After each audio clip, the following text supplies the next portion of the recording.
on the continent to support good public policy. Please put your minds to this problem. It's alive today. My second example has to do with a very specific one in my country, the cleanup of the fuel subsidy regime in 2012 during my second stint as finance minister. Nigeria has a fiscally challenging fuel subsidy regime. The country exports crude oil and imports most of its refined needs because its refineries are in very bad shape, and provides a subsidy for the sales of refined oil at the pump. At the end of 2011, a total of 1.73 trillion naira, US $11 billion equivalent, was submitted as claims for subsidies by 143 marketers who were importing the product. These numbers seemed horrendously large compared to what I had last seen when I was in government in 2006, which was closer to $2 billion in subsidy. So we decided to audit these claims. We audited about $8.4 billion worth of claims, and we found $2.5 billion worth of fraud in these claims, i.e., many of these marketers were trying to claim $2.5 billion fraudulently. With the full backing of the president and the economic team, we decided that we were not going to entertain these claims or to pay. The pressure from the affected marketers was tremendous, as we tried not only to say we would not pay, but also we would clean up the whole mechanism for the subsidy claims and put in place something more transparent, something clearer. This did not go down well with them.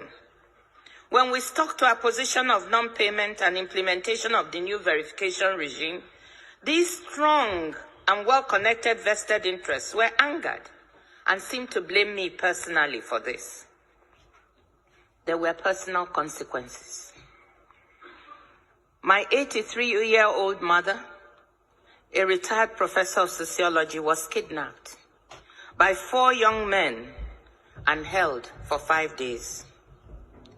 Keeping her wits about her as she was totally terrified, she asked them why she had been kidnapped. And they told her, quote, "Because your daughter, the finance minister, refused to pay oil marketers their dues." The kidnappers, negotiating with my brother, demanded my resignation publicly. I should go on television publicly and announce my resignation and depart from the country as a condition for my mother's release. Needless to say, these were some of the worst days of my life. Imagine, when you are in position, you want your parents, all of whom are here with you today, and your relatives, to be proud of you. You want to be a source of good for your family. You can imagine how I felt sitting there and thinking, just because of trying to do something right, to implement a good bit of policy that was good for the country, this could lead to the taking of my mother's life. These were some of the worst days of my life. With my father's support, the firm resolve of the president, we all decided I should not give in to the blackmailers, and I refused to resign.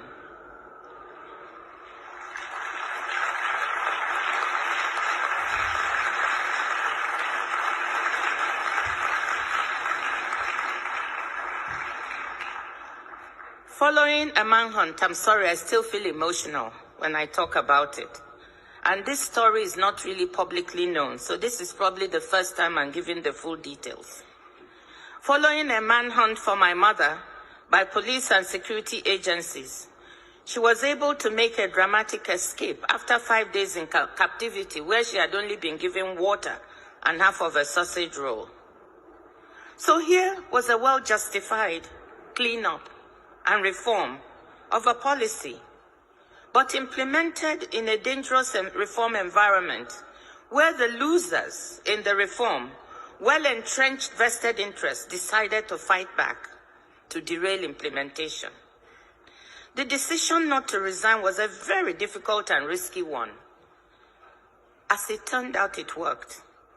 But there are days I ask myself, on my down days, what if it hadn't?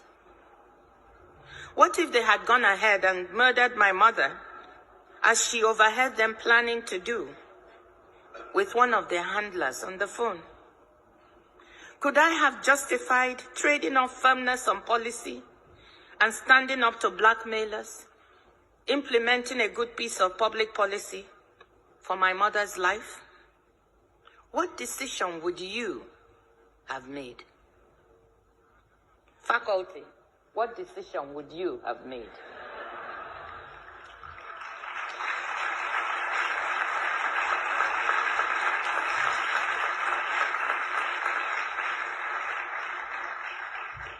I know that one other brave hero, a woman I admire so much, brave activist and reformer, Aung San Suu Kyi, was faced with an equally terrible decision.